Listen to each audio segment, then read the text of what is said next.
It is Saturday afternoon. Martin and his sister Pam are in Cambridge for the day. They are looking at the beautiful old buildings of this university city. Pam has a camera with her. She likes taking photos, and sometimes they are very good.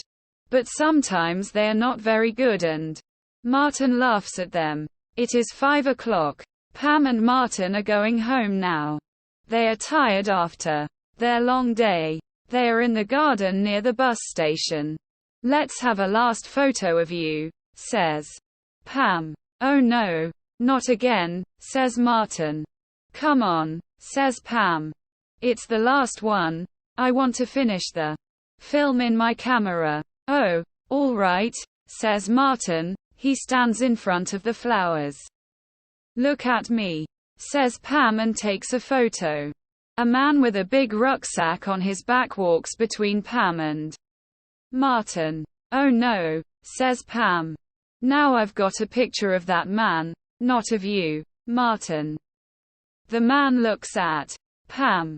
He is angry. He goes across the road without a word. "That man isn't very nice, is he?" says Martin. "No," says Pam. And that was the last picture on the film, too. The man with the rucksack on his back goes into the bus station. He has got sunglasses and a blue hat. "Come on," says Martin. "Let's find our bus." They go into the bus station. "Look," says Martin. "There's that man again. He's getting into that bus. He's going to Aberdeen. That's in Scotland." "Good," says Pam. "Far from here. And far from me." She is angry with the man. 3 days later, on Tuesday, Pam has got her photos from the shop. "Look at these," she says to Martin. "They're the photos of us in Cambridge." "Oh, these are all very good," says Martin. "But not this last one," says Pam. "Look, it's that man with the rucksack." In the photo, the man is in front of Martin. You cannot see Martin behind the man's rucksack. "Wait a minute," says Martin. "I know that face. It's in the newspaper. Have you got it?" "Today's newspaper?" says Pam. "Yes.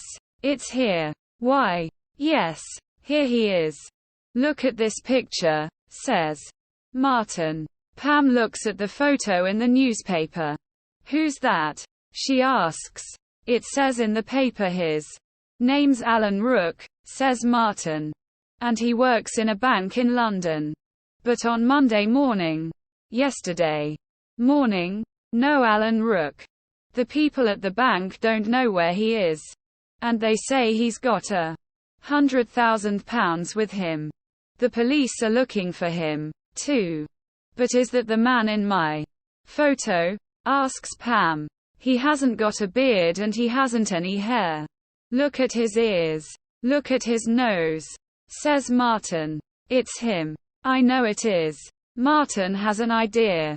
He takes a pencil and starts to draw on the newspaper. "What are you doing?" asks Pam. "Look," says Martin. "I'm putting dark glasses and a 2-day beard on the man in this photo. Now I'm drawing a hat on his head. See? Now look at the 2 pictures." "You're right," says Pam. "It's him. It's Alan Rook." "Come on," says Martin. "Let's take these pictures to the police." At the police station, Pam and Martin speak to a policeman. They put Pam's photo and the newspaper on the table and they tell their story. "That's Alan Rook," says the policeman, "in Cambridge at 5 o'clock on Saturday. The big question is, where is he now? We think we know. He's in Scotland, in Aberdeen," says Pam, "or he's near there." They tell the policeman about the man and the bus to Aberdeen. "He's got a rucksack and a tent on his back in the photo," says the policeman. "He isn't living in a hotel. He's camping. If we're lucky, he's still in Scotland. I must make a telephone call." The policeman telephones the police station in Aberdeen. Alan Rook's in Scotland, he says. We think he's camping near Aberdeen. He's got a short beard now. The next day the police in Aberdeen find Alan Rook in a tent in the mountains near Aberdeen. The money from the bank is in his rucksack. The next morning Pam and Martin's story is in all the newspapers. There is Pam's photo of Alan Rook at the bus station. There is a picture of Martin and Pam, too.